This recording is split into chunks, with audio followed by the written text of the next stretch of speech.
Hi everyone! So it is my birthday today, and coincidentally I just reached 100 subscribers on YouTube. So I'm really excited about that. That means that I can now have a custom URL. So you can now find me at youtube.com/thewom. That's the acronym of the how and why of mathematics. I love this banner because when you scroll down a bit, it's like, I am watching you. Okay, so there's that custom URL now, and I just wanted to give a big thank you to my first 100 subscribers. You guys have been so nice. Some of you have left some really wonderful comments for me, which always make my day.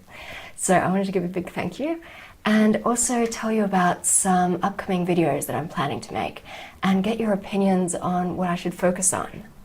So these are some of the ideas I had for videos to make in 2019.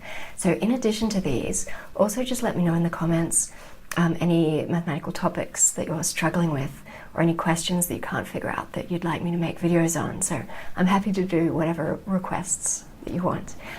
So obviously I'm going to finish the unit circle series and the one about trig equations. So that one should be quite interesting. I think that those techniques are just so useful, the unit circle techniques that Dr. Hoffman taught me, because they're just so much easier than what they're teaching in school at the moment with like the ASTC, mnemonic and all that stuff. So I will definitely finish that very soon. Also, I'm going to keep going, keep making questions on the Australian Mathematics Competition, and I thought I might branch out into like Olympiad questions. There's like the International Olympiad stuff and other questions that I can find that are a bit harder, so I might go over some of those. Now, something that I've been wanting to talk about for a long time is how calculators actually work, because this was something that I was very curious about in school. Like, how does a calculator actually know what sine of 40 degrees is, and stuff like that.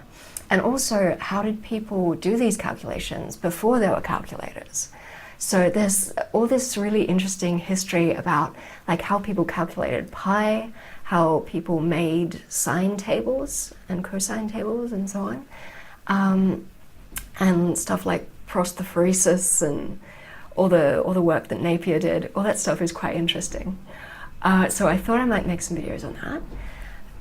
So when I was a kid, I used to play these LucasArts adventure games all the time, where you'd have to like figure out how to use stuff that you picked up, and like it was sort of like puzzle solving basically. So I used to play these all the time, and I noticed that the kind of strategies that I used to use to solve the puzzles in these games were very similar to some of the strategies that I used to solve mathematical problems. So I thought that I could do a video on what video games taught me about mathematics. So this would be like just a general look at various problem-solving strategies that you can use for mathematics. You can tell how old I am by the fact that this game fits in such a tiny fraction of the screen. But this is what video games used to look like back when I was a kid. So the video that I made on PEMDAS and that viral Facebook question is one of my most popular videos by far. And I've learned a lot since then, particularly about how calculators handle expressions like those. And I realized that the issue is actually kind of a lot more important than you would think from just it being this silly Facebook question. Because check this out. Different models of calculator will calculate things differently with the same expression because they're following different orders of operations. Now, that could really trip someone up in an exam. Like, you could lose marks if you didn't realize that your calculator doesn't follow the rules that you're used to. So I definitely want to make a follow-up video to the PEMDAS one about how calculators handle these expressions and how we got to this point where different models of calculators are giving different answers to the same question. I also thought that I might make a video about how I create mathematical diagrams, which is through a program called MetaPost, which is like a programming language for diagrams. And I wrote this program called MP-Sketch a while ago, which just lets you sort of draw paths on, and then it will tell you the MetaPost code to create that. So that makes it much more easy to use. So I thought that I should make a video about that. So let me know in the comments which of those video ideas you're interested in, and if there's any other topics that you want me to cover, then let me know.